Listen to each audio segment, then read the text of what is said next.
First call up for Michael Chertoff, St. Petersburg, Florida. William, Independent Line. Hi. Hello. Good morning, gentlemen. Morning. You mentioned the September 10th, 2001 mindset. That made me nervous, so I think it should be September 9th. I was wondering if the missing $2 trillion plus that Secretary of Defense Donald Rumsfeld reported on September 10th, 2001, where those trillions went. Did you all ever find it? I have to say, I must have missed that news report about the missing trillions. I do know that in the run-up to September 11th, the 9/11 Commission looked back at what had been done and what hadn't been done, and I think they found the key problem was collecting information and fusing information so that we could get the best possible picture of the threat we faced. You know, in the Cold War, we worried about bombers and missiles attacking the United States, and that's why we had radar. In the war involving terrorists, we don't have radar that's going to detect bombs and missiles that are going to prevent attacks. What we have is intelligence, and the ability to gather and analyze and integrate all that intelligence is the principal way in which we protect ourselves. Your predecessor, Tom Ridge.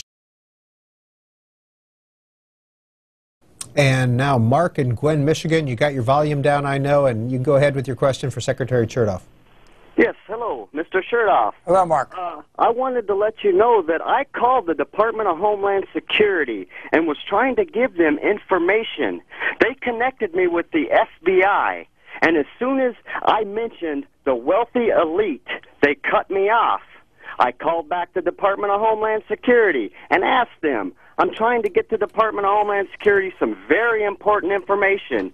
They connected me back to the FBI. Mark, what is that important information? What is that important information? That important information is called the wealthy elite. We have overwhelming evidence to prove that these people have taken control of the United States federal government. They are the ones that attacked us on 9/11. So, Mr. Chertoff, if that man has information he wants to share, where would you recommend he send it? Well, I think they did the right thing. They sent him to the FBI. If someone wants to allege a crime or a threat, usually the FBI is the first respondent, and they have to evaluate whether they think there's any actual evidence to proceed. But normally the FBI is very responsive if there's a serious, credible piece of information. What's your general viewpoint about people who think the federal government was involved in 9/11? I think that that's in the same category as Holocaust denial and those people who still aren't convinced that President Obama was born in Hawaii. It's kind of a out there conspiracy theory which does not warrant a lot of attention. Mandy in New Orleans, you're on with Michael Chertoff. Please go ahead. Yes, thank you. Would you please allow me a follow-up, because I know predictably what this man will answer to my questions. Mr. Chertoff, please do not feign ignorance on this, because if I can find this out, certainly you know it. Recently, 6 of the 10 9/11 commissioners have stated publicly that the 9/11 Commission was hogwashed, that it was set up to fail, and it was a whitewash. Recently, Bethlehem Publications, 9 scientists that were given debris from the World Trade Centers have found evidence of nanothermite, a high-grade military explosive. Okay, Mandy, thank you. We're going to leave it there because we know where you're going. Mr. Chertoff, you've addressed that question. Yeah, I mean, again, this crops up from time to time, and it has been looked at thoroughly by everybody. Frankly, you have people who witnessed the planes going into the buildings. I mean, it's. I have to say, it's like Holocaust denial and the people who believe the president was not born in Hawaii. It's just a myth. Orlando, Florida. Nelson, Democrat. Hi. Whoop. Nelson is gone, it appears, and we will move on to Hayesville, Georgia. Clyde, Independent. Yes, good morning. Good morning, Peter. Mr. Chertoff. Morning.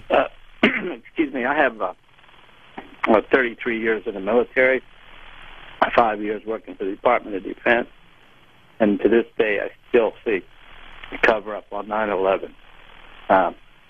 We know that Able Danger, which infiltrated the terrorist activities, had photographs of the terrorists, knew that they had a plan to attack targets, and a report went forward, sat on either Clinton's desk, I believe it was 98, 99, or Jamie Gorelick's desk, and it was never acted on.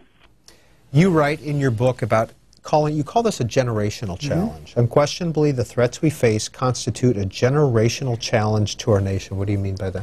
What I mean is that the 21st century is a different kind of warfare than the 20th century. 20th century, we were used to having massed armies. You know, the enemy came over the hill. You could see the cloud of dust.